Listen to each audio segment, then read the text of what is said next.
Welcome back in today's class.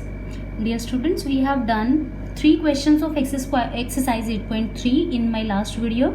Today we will be starting with question number 4. Okay, question number 4 says Arun bought a car for rupees 3,50,000. The next year the price went up to rupees 3,70,000. What was the percentage of price increase? Okay, that means Arun has bought the car. That means we are given the CP of the car. CP of car, or simply you can write CP. What is the CP of the car? That is rupees 3,50,000.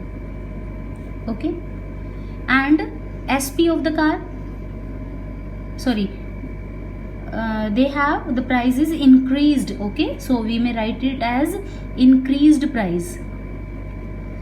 Increased price of car. Okay, that is 3,70,000.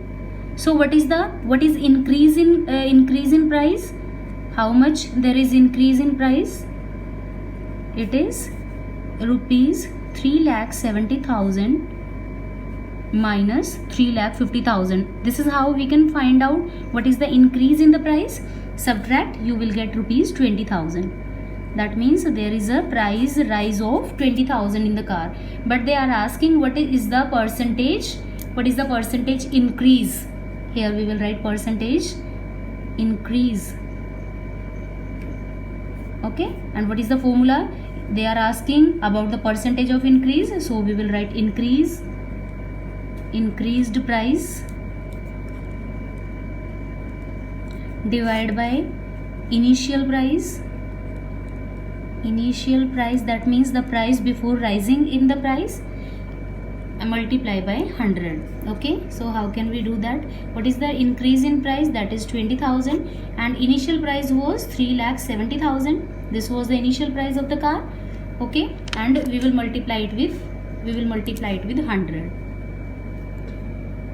Okay, sorry, initial price of the car was 3,50,000. Sorry, 3,70,000 was the increased price. So we can cut it. These two and these two are cancelled. What is left? 200 divided by 35. We can cut it by the table of 5. It is 40 by 7.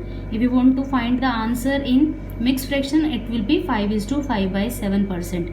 This is the percentage increase in the price of car. Okay, this was our question number 4. Let's see question number 5. Question number 5 says, okay, listen student, before doing question number 5, we need to know some formulas. Okay, some formulas are important. Today we will do which formulas. See, there are 4 formulas. See, SP we have to find out, and SP we have to find out. Then CP is equal to then CP. These are the 4 formulas which are very important. Now if SP is written, you will write here CP. Here also you will write CP. Here you will write SP, and here also you will write SP. If SP is written, you will write CP. If SP is written, CP, CP, SP, like that. Okay, it is very clear for you. How can you make formulas? See, if SP is written, what can you write? And here you will write profit percentage is given. Profit percentage is given. Here loss percentage is given. Same you will write profit percentage is given, and here loss. This is a shortcut. Okay, how can you memorize the formula? Loss percentage is given. The formula is when SP is given, what will come under? You will write under 100. Here also you will write under 100. If SP is written and profit percentage is given, you will write 100 plus profit percentage. Okay, if loss is given, you will write 100 minus loss percentage. Okay, that is again very easy. And if CP is given, above you will write 100. Here you have written 100 as denominator, but in the formula of CP you will write 100 as numerator. And here you will write 100 plus profit percentage. That means these two things will be changed. Here 100 was denominator, here 100 is numerator. What was numerator? That means these two terms are exchanged. SP, who will come here? 100, and who will go as our denominator, that is loss percentage. Okay, just memorize all this formula. First, if you have to find out SP and profit is given CP into 100 plus profit percentage divided by 100, like all other formulas. It is very easy. It will be very easy for you to memorize the formulas now. Fine. This formula will work for the remaining question of this exercise, the upcoming questions. Okay.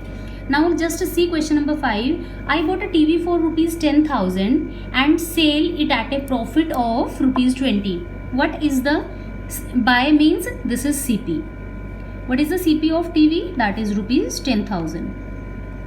Okay, and I got a profit percentage of 20%. Okay, how much money do I get for it? That means what they are asking? They are asking SP.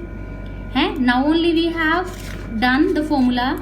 We have to find out SP, CP and profit percentage are given. That means this formula will suit. Out of 4, which formula will go best? CP and profit percentage. These two terms are given and we have to find SP. No other formula will work. So first formula will go. What is the formula? That is CP multiply by 100 plus profit percentage divided by 100. Okay. What is the value of CP? That is 10,000. Multiply by 100 plus profit percentage. 100 plus what is profit percentage? That is 20. Denominator will be our 100. So 10,000 multiply by 120 divided by 100. You can cut these two tables. What is the SP of the TV? I will sell the TV at rupees 12,000. This is the selling price of the TV. Okay, if we know the formula, isn't it very easy for us to find out the SP of anything? That is really very easy. If we know the formula, by putting the values only we will get, and we will do our calculation, we will get our answer very easily. Okay. Same way, let us go for question number 6. Juhi sells a washing machine for rupees 13,500. Sells, that means which price? Selling price.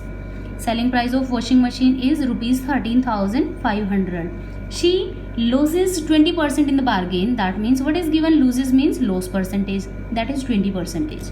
Okay, what is the price at which she bought it? That means what we have to find out? We have to find out here what? CP. CP we have to find out. Now just to see, SP and loss percentage are given. SP and loss percentage are given. We have to find out CP. So this formula will work here, no? Yeah.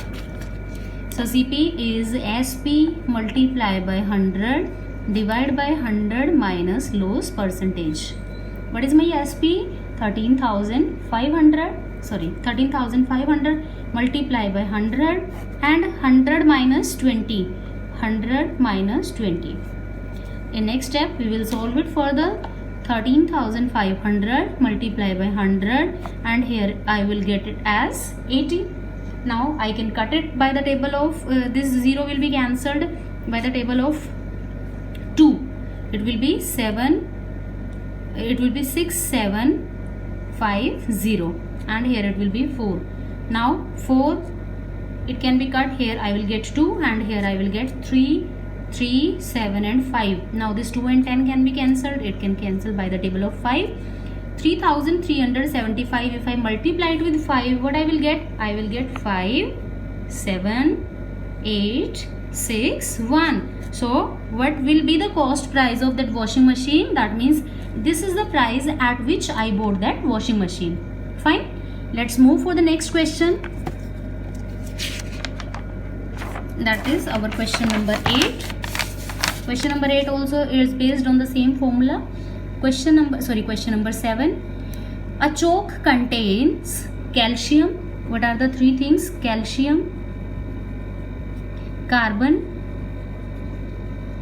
and oxygen. These are the three things in a chalk. This calcium is in ratio 10. This carbon is in ratio 3 and this oxygen is in ratio 12. What the question is asking, what is the percentage of carbon in the chalk? See, if I want to find out percentage of carbon in chalk, see, there is a very easy method. What is the ratio of carbon? That is 3. What is the total of all these 3? It is 25. And if I want to know the percentage, multiply it with 100.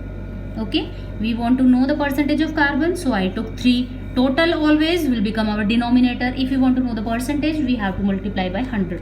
Very simple, no? 25 1 25, 25 4 100, 3 4 12. So what will be the percentage of carbon? That will be 12%. That is really very easy question. Okay, and I hope you have understood it well. If in a stick of chalk the carbon is 3 gram, carbon is equal to 3 gram. What is the weight of chalk stick? They are asking weight of chalk stick. Okay, see how can I find it out? What is the number of this? What is the weight of this chopstick? This is 3. Okay, and now only I just found the percentage of it, or I can do it. The weight of chopstick is equal to, और उसकी percentage कितनी है? देखो carbon की percentage कितनी है? Carbon की ये तो कार्बन का वेट है, और कार्बन की परसेंटेज देखो कितनी है? 12%. Now we have solved it. और ये 12% किसका है? टोटल का. This type of question we have done. 3 gram is 12% of whole quantity. This is our whole quantity and we know the value of whole quantity. Weight of chalk हम पता करना चाह रहे हैं ना यहाँ पर. 3 multiply by 100. 100 will become in multiplication. 12 will become our denominator. 3 and 12 can be cut. It can be cut. So what is the total weight of a chalk stick? What is the total weight? पूरी chalk stick का weight कितना हो जाएगा? 25 ग्राम है ना. और carbon का कितना है इसके अंदर? 3 ग्राम. Fine. I hope till here there is no doubt. Remaining question we will do in our next video. Till then, goodbye and take care of yourself. Before going, dear student, if you find it useful for you, if you find that any of your friend or any of your siblings are there in the same class, you can forward the same video to them so that they may be benefited by the videos, by the content. Do not forget to like, share and subscribe the channel. For my motivation, students, we will meet in our next video with more explanation. Till then, goodbye.